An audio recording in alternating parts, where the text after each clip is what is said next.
audiobook version of the Project Gutenberg eBook, Moby Dick, or The Whale, Chapter 1 to 3. Author, Herman Melville. Release date, July 1st, 2001. Most recently updated, September 11th, 2025. Credits, Daniel Lazarus, Jonesey, and David Widger. Narrated by Spuds, Oxley. Edited and produced by Morning Labs. Chapter 1. Loomings. Call me Ishmael. Some years ago, never mind how long precisely, having little or no money in my purse and nothing particular to interest me on shore, I thought I would sail about a little and see the watery part of the world. It is a way I have of driving off the spleen and regulating the circulation whenever I find myself growing grim about the mouth, whenever it is a damp, drizzly November in my soul, whenever I find myself involuntarily pausing before coffin warehouses and bringing up the rear of every funeral I meet, and especially whenever my hypos get such an upper hand of me that it requires a strong moral principle to prevent me from deliberately stepping into the street and methodically knocking people's hats off. Then I account it high time to get to sea as soon as I can. This is my substitute for pistol and ball. With a philosophical flourish, Cato throws himself upon his sword. I quietly take to the ship. There is nothing surprising in this.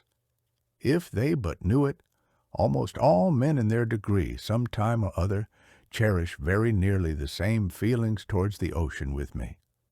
There now is your insular city of the Manhattoes, belted round by wharves as Indian isles by coral reefs.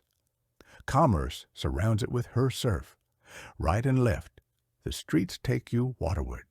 Its extreme downtown is the Battery, where that noble mole is washed by waves and cooled by breezes which a few hours previous were out of sight of land. Look at the crowds of water-gazers there.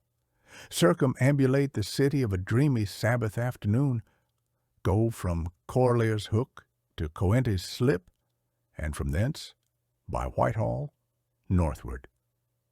What do you see?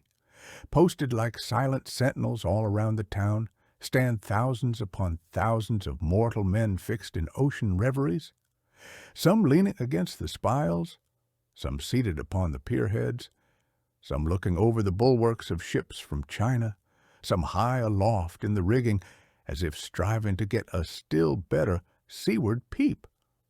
But these are all landsmen, of weekdays pent up in lath and plaster, tied to counters, nailed to benches, clinched to desks. How then is this? Are the green fields gone? What do they hear? But look, here come more crowds, pacing straight for the water and seemingly bound for a dive. Strange, nothing will content them but the extremest limit of the land. Loitering under the shady lee of yonder warehouses will not suffice. No, they must get just as nigh the water as they possibly can without falling in. And there they stand, miles of them, leagues. Inlanders all, they come from lanes and alleys, streets and avenues, north, east, south, and west, yet here they all unite. Tell me, does the magnetic virtue of the needles of the compasses of all those ships attract them thither? Once more, say you are in the country, in some high land of lakes, take almost any path you please, and 10 to 1 it carries you down in a dale, and leaves you there by a pool in the stream. There is magic in it. Let the most absent-minded of men be plunged in his deepest reveries. Stand that man on his legs, set his feet a-going, and he will infallibly lead you to water, if water there be in all that region. Should you ever be athirst in the great American desert, try this experiment. If your caravan happen to be supplied with a metaphysical professor, yes, as everyone knows, meditation and water are wedded forever. But here is an artist. He desires to paint you the dreamiest, shadiest, quietest, most enchanting bit of romantic landscape in all the valley of the Saco. What is the chief element he employs? There stand his trees, each with a hollow trunk, as if a hermit and a crucifix were within. And here sleeps his meadow, and there sleep his cattle. And up from yonder cottage goes a sleepy smoke. Deep into distant woodlands winds a mazy way, reaching to overlapping spurs of mountains bathed in their hillside blue. But though the picture lies thus tranced, and though this pine tree shakes down its sighs like leaves upon this shepherd's head, yet all were vain, unless the shepherd's eye were fixed upon the magic stream before him. Go visit the prairies in June, when for scores on scores of miles you wade knee-deep among tiger lilies. What is the one charm wanting? Water. There is not a drop of water there. Were Niagara but a cataract of sand, would you travel your 1,000 miles to see it?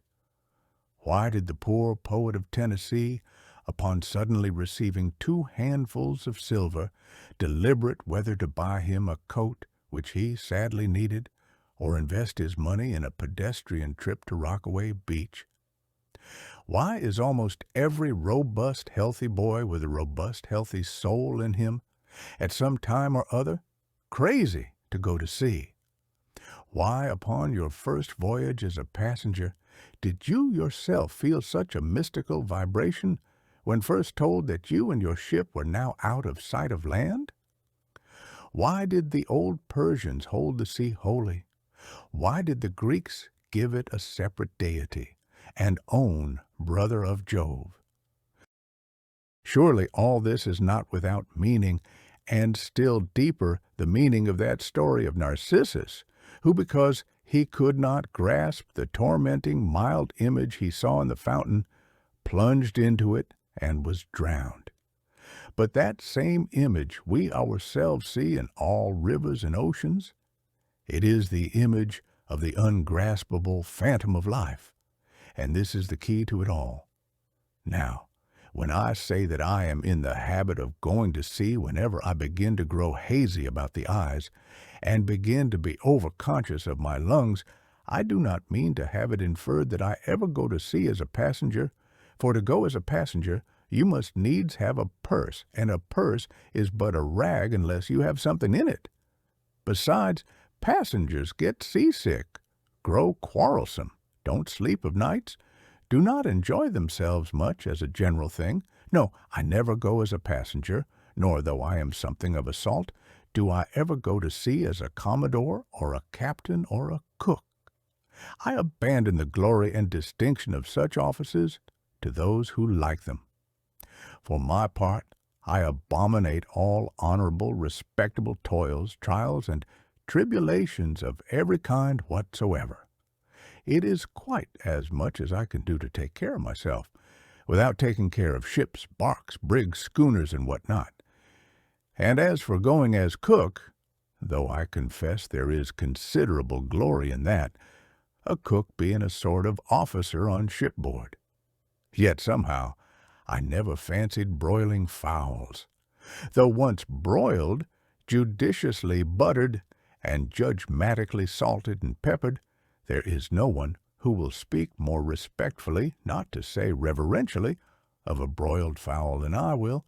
It is out of the idolatrous dotings of the old Egyptians upon broiled ibis and roasted river horse that you see the mummies of those creatures in their huge bake-houses, the pyramids. No, when I go to sea, I go as a simple sailor, right before the mast, plumb down into the forecastle, aloft there to the royal masthead. True, they rather order me about some, and make me jump from spar to spar like a grasshopper in a May meadow. And at first, this sort of thing is unpleasant enough. It touches one's sense of honor, particularly if you come of an old established family in the land, the Van Rensselaers or Randolphs or Hardicanutes. And more than all, if just previous to putting your hand into the tar pot, you have been lording it as a country schoolmaster, making the tallest boys stand in awe of you.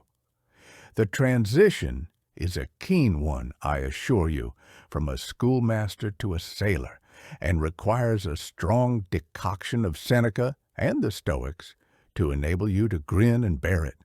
But even this wears off in time. What of it if some old hunks of a sea captain orders me to get a broom and sweep down the decks?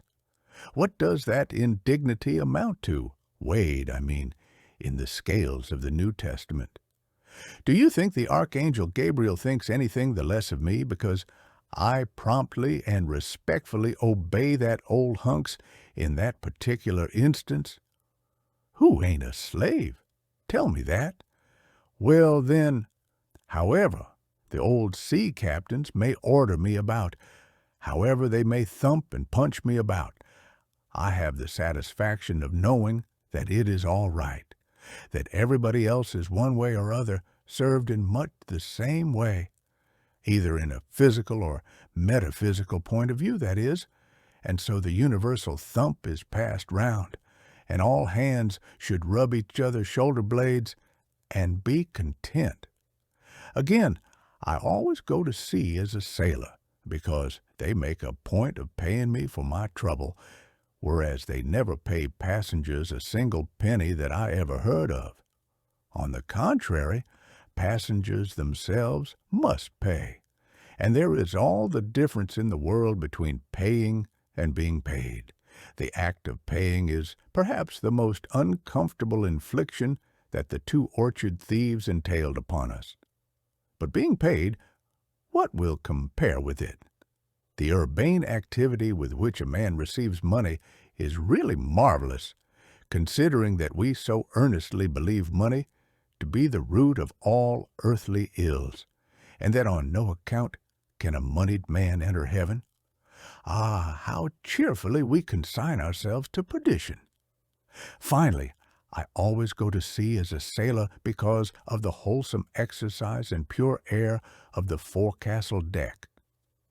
For as in this world, headwinds are far more prevalent than winds from astern, that is, if you never violate the Pythagorean maxim, so for the most part, the Commodore on the quarterdeck gets his atmosphere at second hand from the sailors on the forecastle. He thinks he breathes it first, but not so. In much the same way do the commonalty lead their leaders in many other things, at the same time that the leaders little suspect it. But wherefore it was that after having repeatedly smelt the sea as a merchant sailor, I should now take it into my head to go on a whaling voyage. This the invisible police officer of the fates, who has the constant surveillance of me, and secretly dogs me, and influences me in some unaccountable way. He can better answer than anyone else, and doubtless my going on this whaling voyage formed part of the grand program of Providence that was drawn up a long time ago. It came in as a sort of brief interlude and solo between more extensive performances. I take it that this part of the bill must have run something like this. Grand contested election for the presidency of the United States. Whaling voyage by one Ishmael. Bloody battle in Afghanistan. Though I cannot tell why it was exactly that those stage managers, the fates, put me down for this shabby part of a whaling voyage, when others were set down for magnificent parts in high tragedies, and short and easy parts in genteel comedies, and jolly parts in farces, though I cannot tell why this was exactly. Yet, now that I recall all the circumstances, I think I can see a little into the springs and motives which, being cunningly presented to me, under various disguises, induced me to set about performing the part I did, besides cajoling me into the delusion that it was a choice resulting from my own unbiased free will and discriminating judgment. Chief among these motives was the overwhelming idea of the great whale himself. Such a portentous and mysterious monster roused all my curiosity. Then the wild and distant seas where he rolled his island bulk, the undeliverable, nameless perils of the whale. These, with all the attending marvels of 1,000 Patagonian sights and sounds, helped to sway me to my wish. With other men, perhaps, such things would not have been inducements. But as for me, I am tormented with an everlasting itch for things remote. I love to sail forbidden seas and land on barbarous coasts. Not ignoring what is good, I am quick to perceive a horror, and could still be social with it, would they let me, since it is but well to be on friendly terms with all the inmates of the place one lodges in. By reason of these things, then, the whaling voyage was welcome. The great floodgates of the wonder world swung open, and in the wild conceits that swayed me to my purpose, two and two there floated into my inmost soul endless processions of the whale, and mid most of them all one grand hooded phantom like a snow hill in the air. Chapter 2. The Carpet Bag. I stuffed a shirt or two into my old carpet bag, tucked it under my arm, and started for Cape Horn and the Pacific. Quitting the good city of Old Manhattan, I duly arrived in New Bedford. It was a Saturday night in December. Much was I disappointed upon learning that the little packet for Nantucket had already sailed, and that no way of reaching that place would offer till the following Monday. As most young candidates for the pains and penalties of whaling stop at this same New Bedford, thence to embark on their voyage, it may as well be related that I, for one, had no idea of so doing, for my mind was made up to sail in no other than a Nantucket craft, because there was a fine, boisterous something about everything connected with that famous old island, which amazingly pleased me.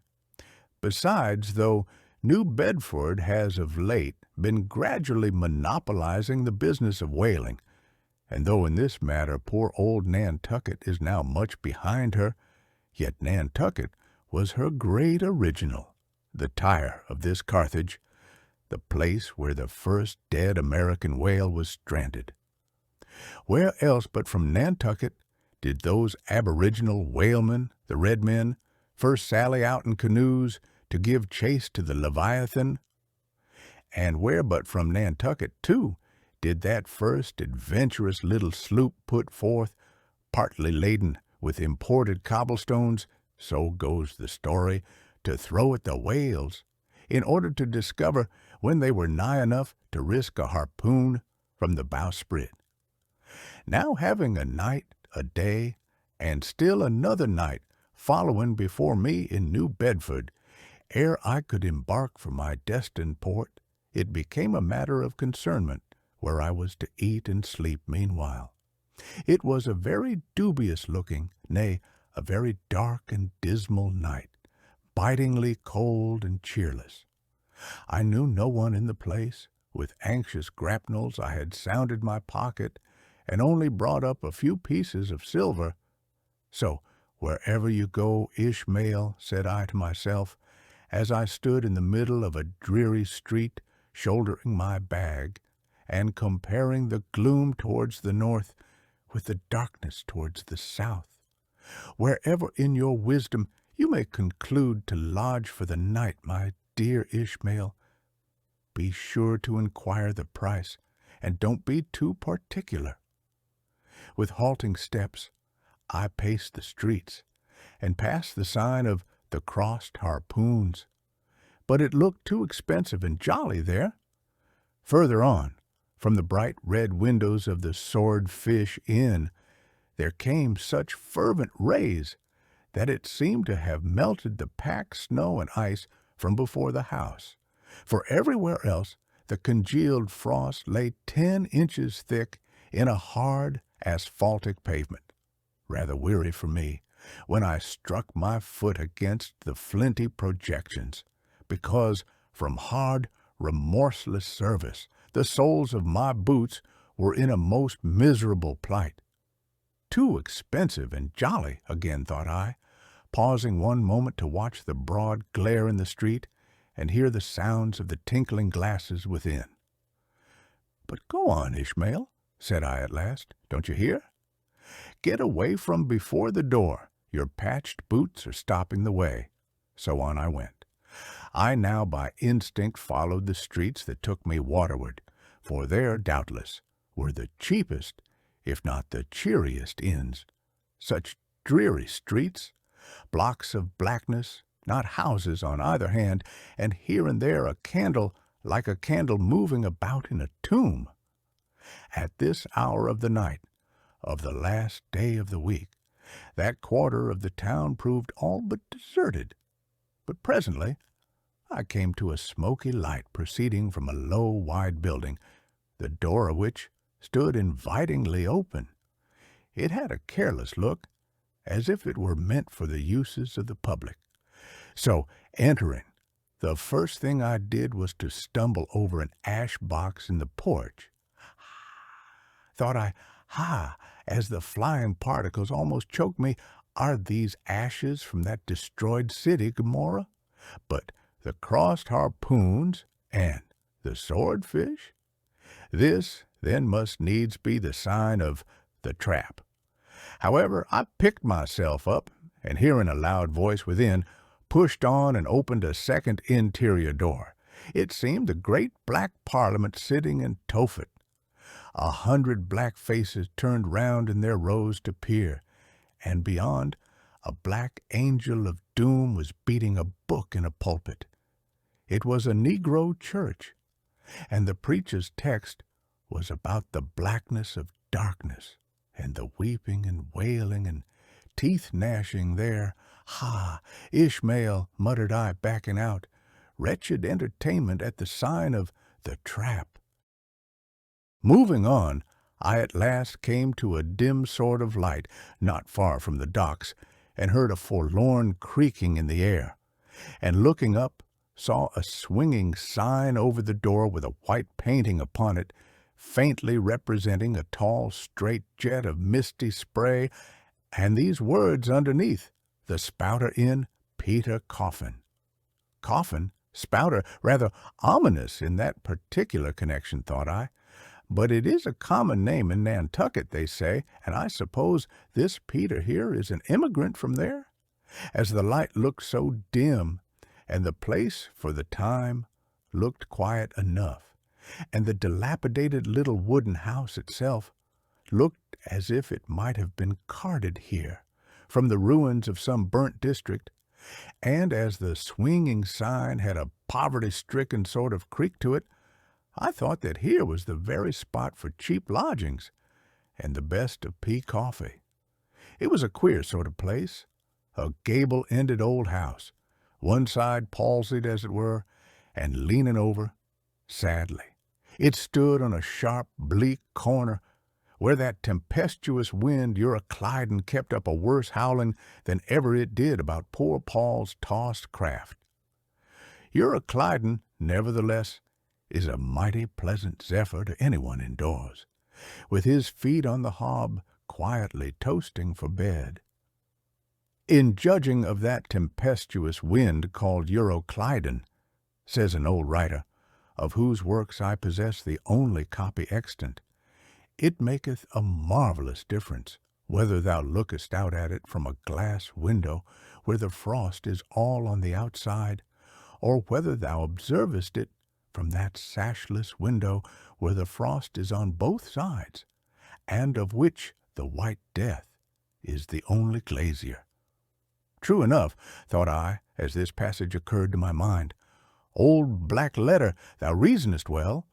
Yes, these eyes are windows, and this body of mine is the house.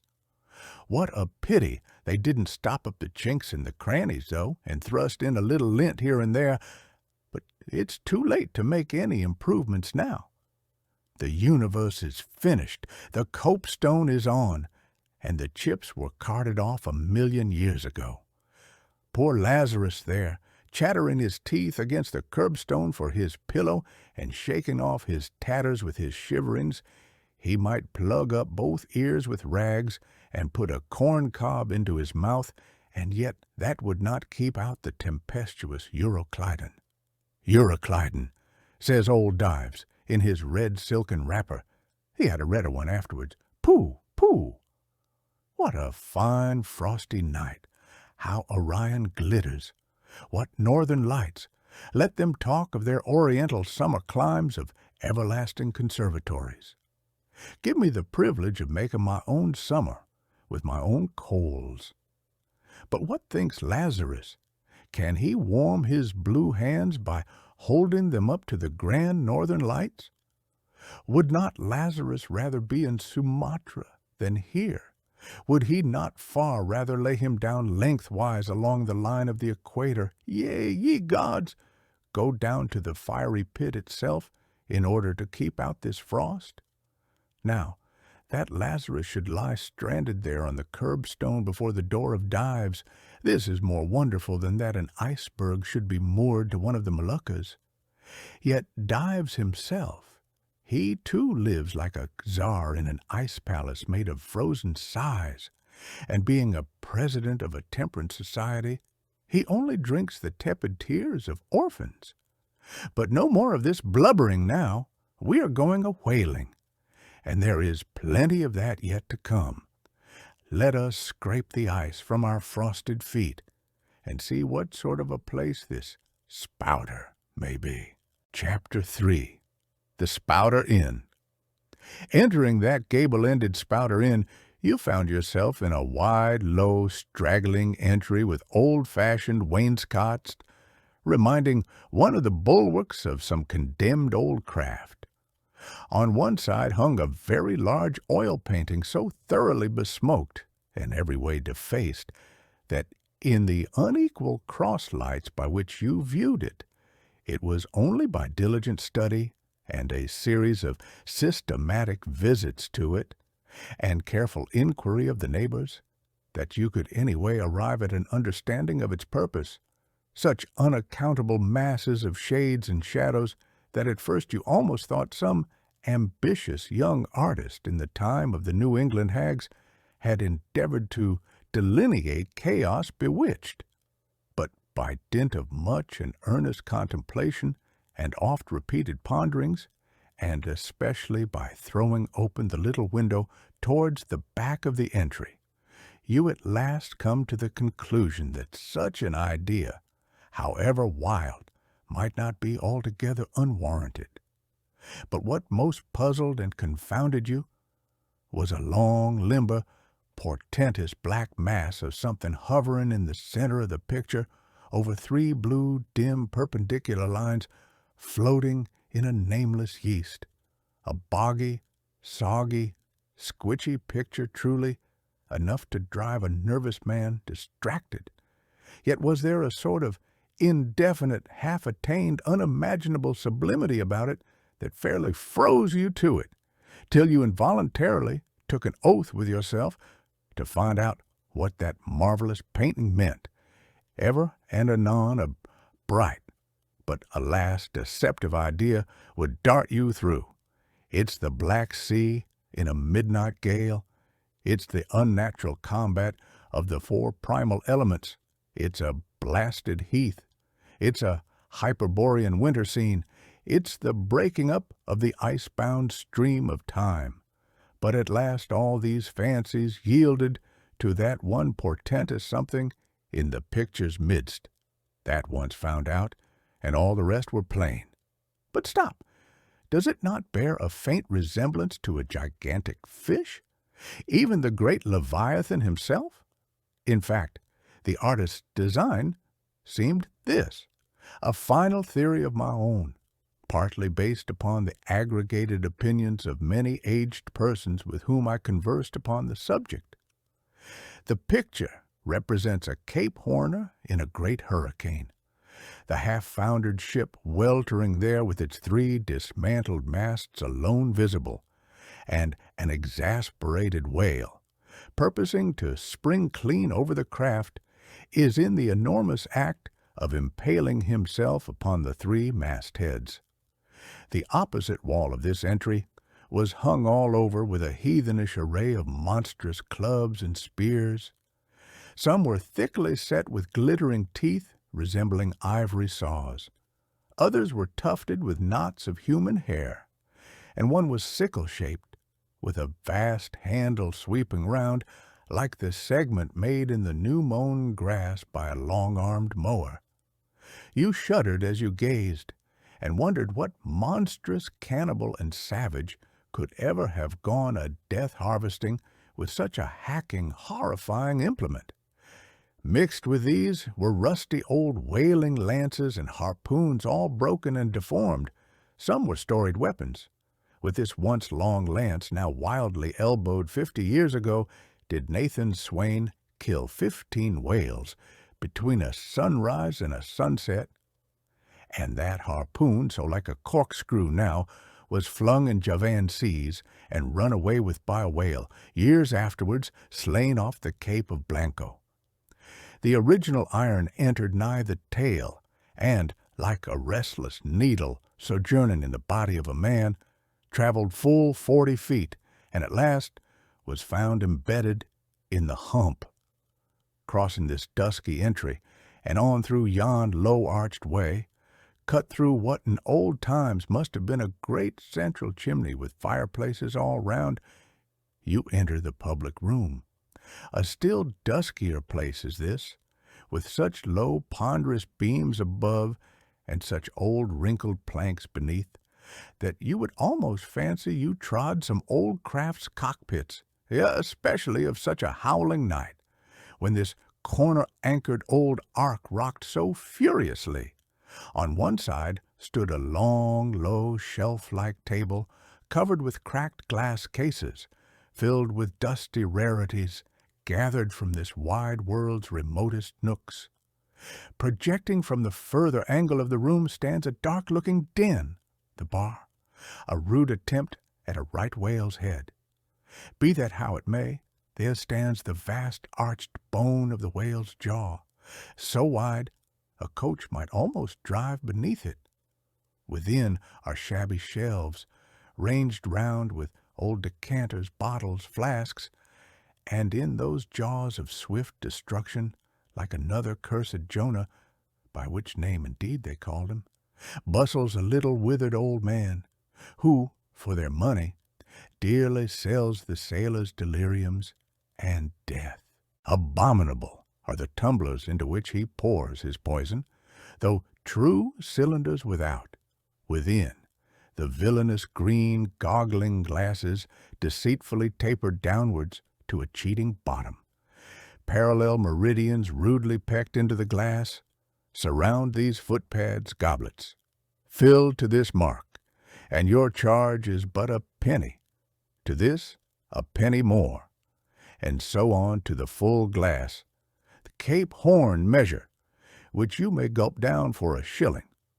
Upon entering the place, I found a number of young seamen gathered about a table, examining by a dim light divers specimens of scrimshander. I sought the landlord, and telling him I desired to be accommodated with a room, received for answer that his house was full, not a bed unoccupied. But avast, he added, tapping his forehead, you hain't no objections to sharing a harpooner's blanket, have you? I suppose you're going a whaling, so you better get used to that sort of thing. I told him that I never liked to sleep two in a bed, that if I should ever do so, it would depend upon who the harpooner might be, and that if he, the landlord, really had no other place for me, and the harpooner was not decidedly objectionable, why, rather than wander further about a strange town on so bitter a night, I would put up with a half of any decent man's blanket. I thought so. All right, take a seat. Supper? You want supper? Supper'll be ready directly. I sat down on an old wooden settle, carved all over like a bench on the battery.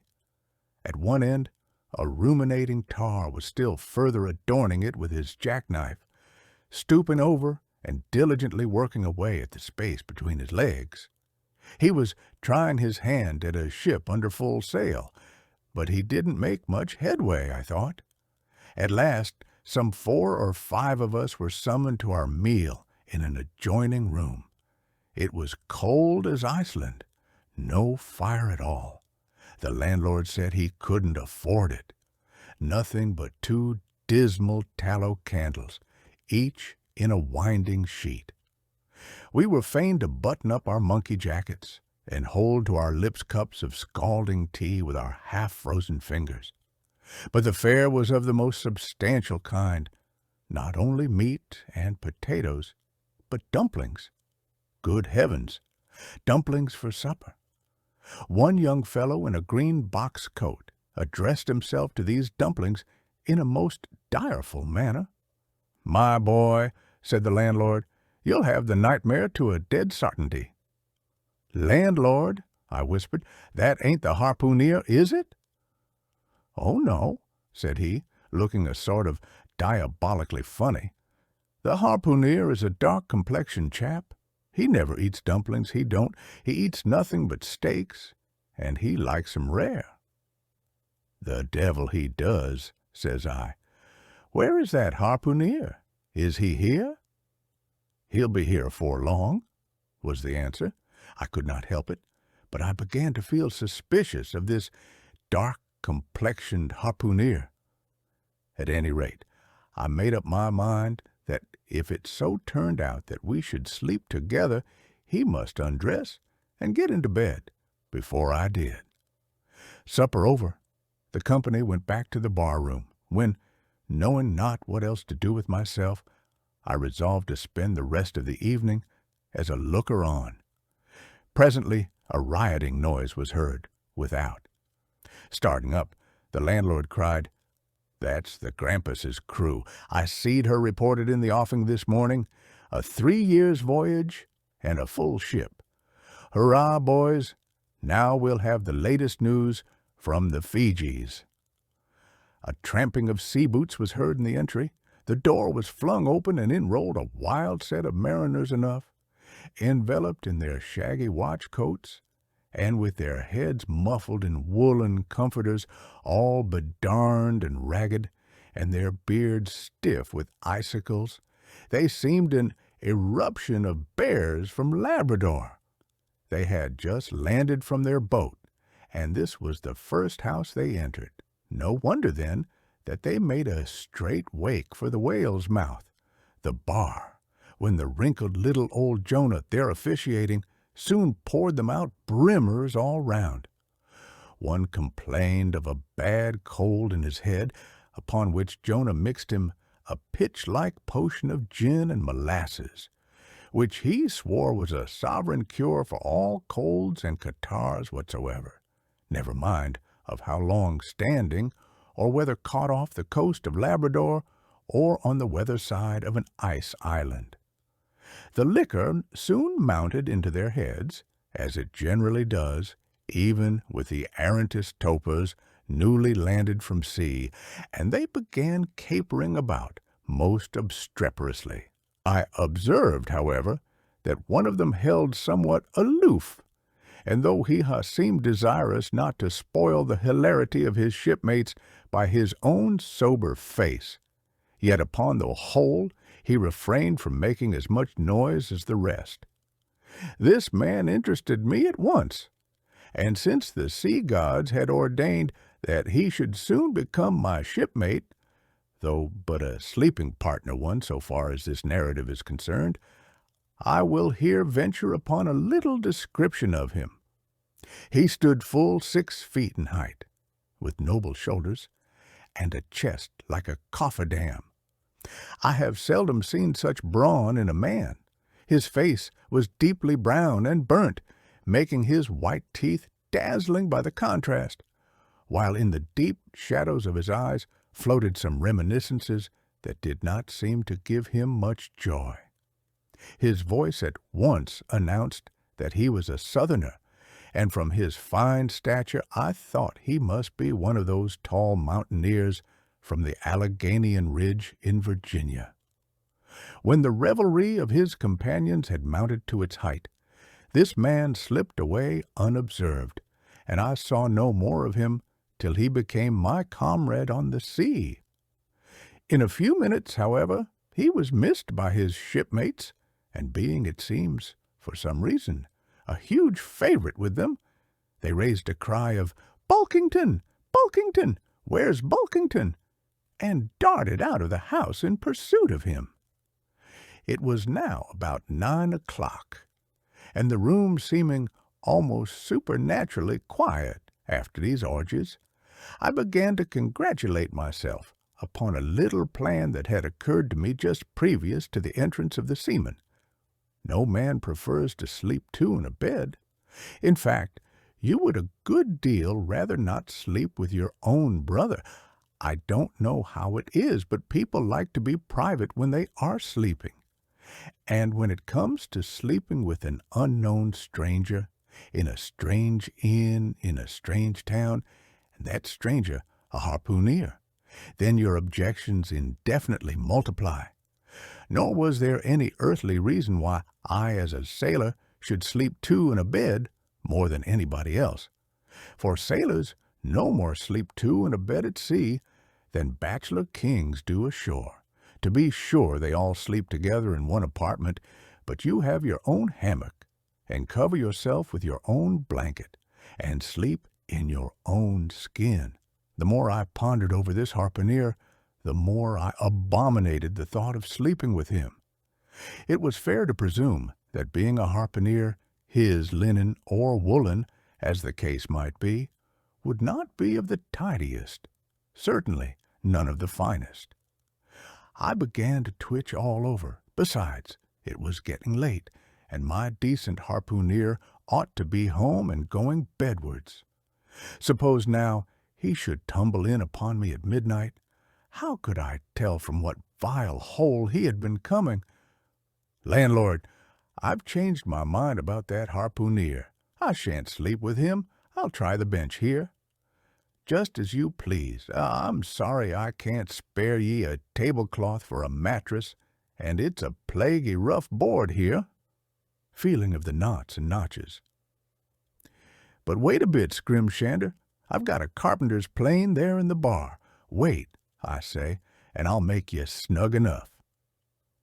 So saying, he procured the plane, and with his old silk handkerchief, first dusting the bench, vigorously set to planing away at my bed, the while grinning like an ape. The shavings flew right and left, till at last the plane iron came bump against an indestructible knot. The landlord was near spraining his wrist, and I told him, for heaven's sake, to quit. The bed was soft enough to suit me, and I did not know how all the planing in the world could make eider down of a pine plank. So gathering up the shavings with another grin, and throwing them into the great stove in the middle of the room, he went about his business, and left me in a brown study. I now took the measure of the bench, and found that it was a foot too short, but that could be mended with a chair. But it was a foot too narrow, and the other bench in the room was about 4 inches higher than the planed one, so there was no yoking them. I then placed the first bench lengthwise along the only clear space against the wall, leaving a little interval between for my back to settle down in. But I soon found that there came such a draught of cold air over me from under the sill of the window that this plan would never do at all, especially as another current from the rickety door met the one from the window, and both together formed a series of small whirlwinds in the immediate vicinity of the spot where I had thought to spend the night. The devil fetch that harpooner, thought I, but stop. Couldn't I steal a march on him, bolt his door inside, and jump into his bed, not to be wakened by the most violent knockings?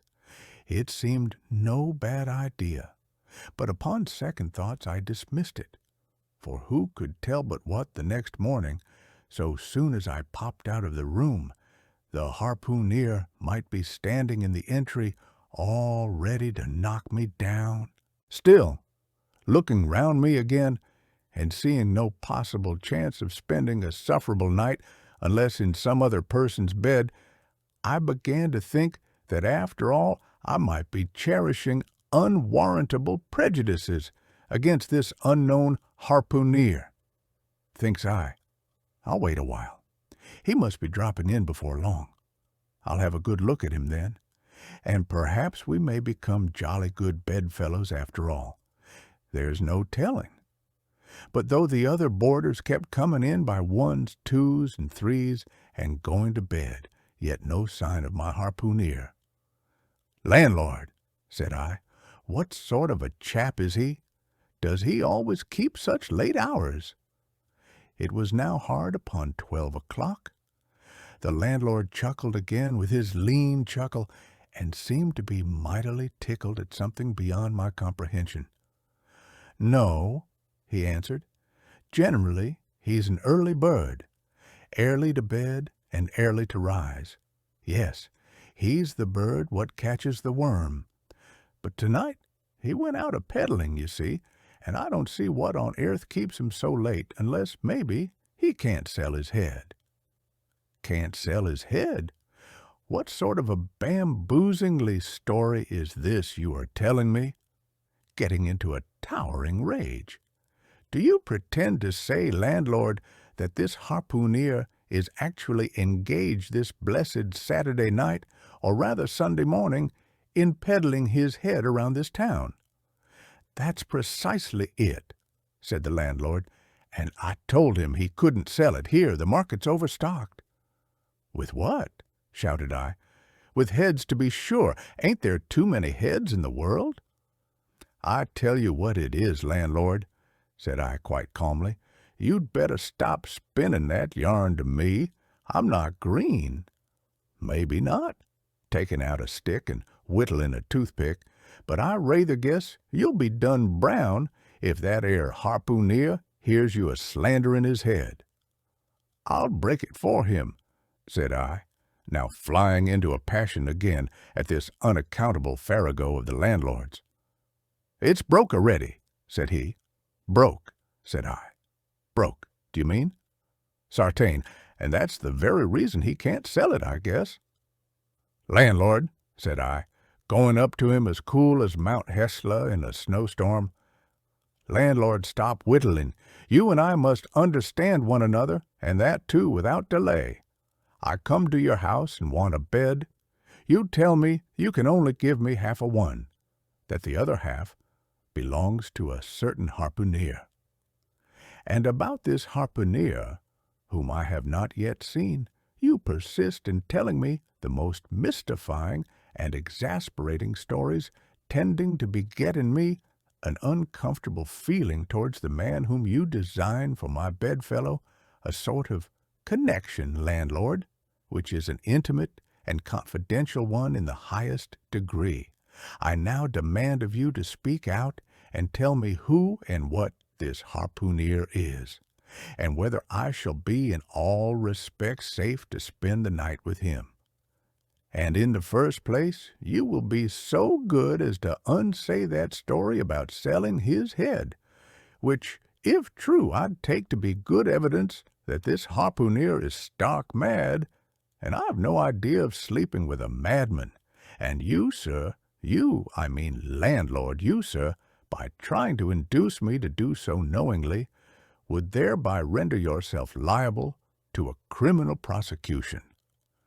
"Wall," said the landlord, fetching a long breath, "that's a purty long sarmon for a chap that rips a little now and then. But be easy, be easy. This here harpooner I have been telling you of has just arrived from the South Seas, where he bought up a lot of balmed New Zealand heads, great curios, you know, and he's sold all on 'em but one, and that one he's trying to sell tonight, 'cause tomorrow's Sunday, and it would not do to be selling human heads about the streets when folks is going to churches. He wanted to last Sunday, but I stopped him just as he was going out of the door with 4 heads strung on a string, for all the airth like a string of Indians. This account cleared up the otherwise unaccountable mystery, and showed that the landlord, after all, had had no idea of fooling me.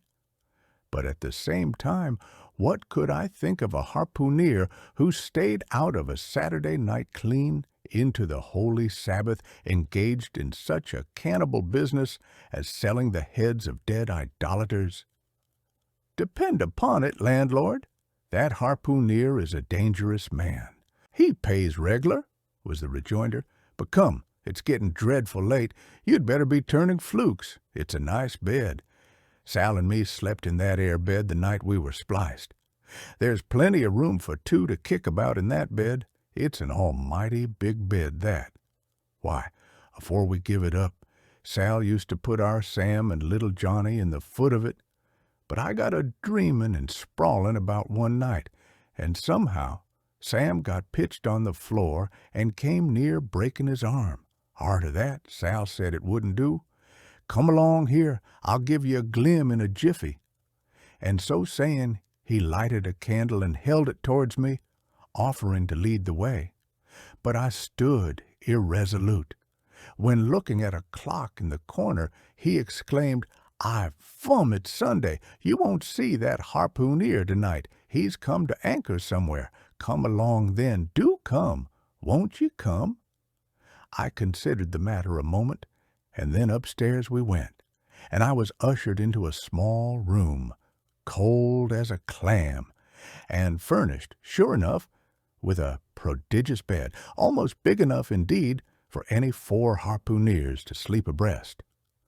"There," said the landlord, placing the candle on a crazy old sea chest that did double duty as a washstand and center table. "There, make yourself comfortable now, and good night to you." I turned round from eyeing the bed, but he had disappeared. Folding back the counterpane, I stooped over the bed.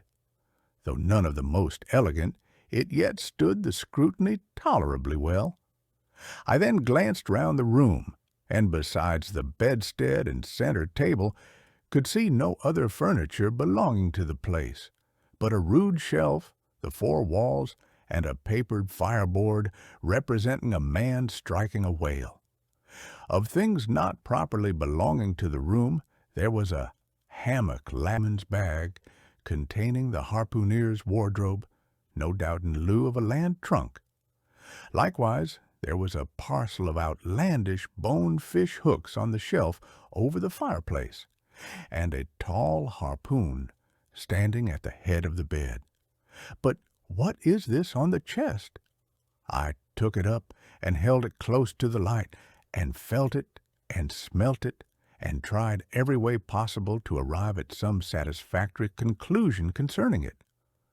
I can compare it to nothing but a large doormat, ornamented at the edges with little tinkling tags, something like the stained porcupine quills round an Indian moccasin. There was a hole or slit in the middle of this mat, as you see the same in South American ponchos. But could it be possible that any sober harpooner would get into a doormat and parade the streets of any Christian town in that sort of guise?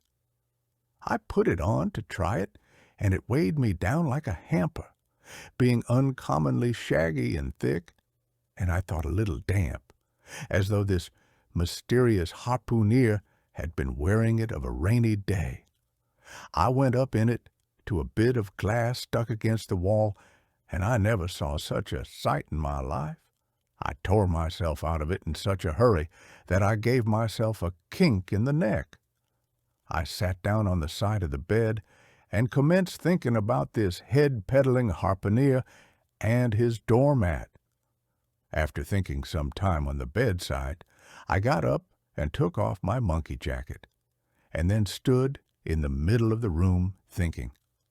I then took off my coat, and thought a little more in my shirt sleeves, but beginning to feel very cold now, half undressed as I was, and remembering what the landlord said about the harpooneers not coming home at all that night, it being so very late, I made no more ado, but jumped out of my pantaloons and boots, and then blowing out the light, tumbled into bed, and commended myself to the care of heaven.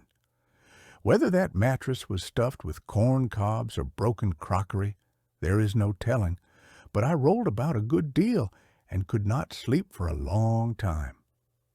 At last I slid off into a light doze, and had pretty nearly made a good offing toward the land of Nod, when I heard a heavy footfall in the passage, and saw a glimmer of light come into the room from under the door.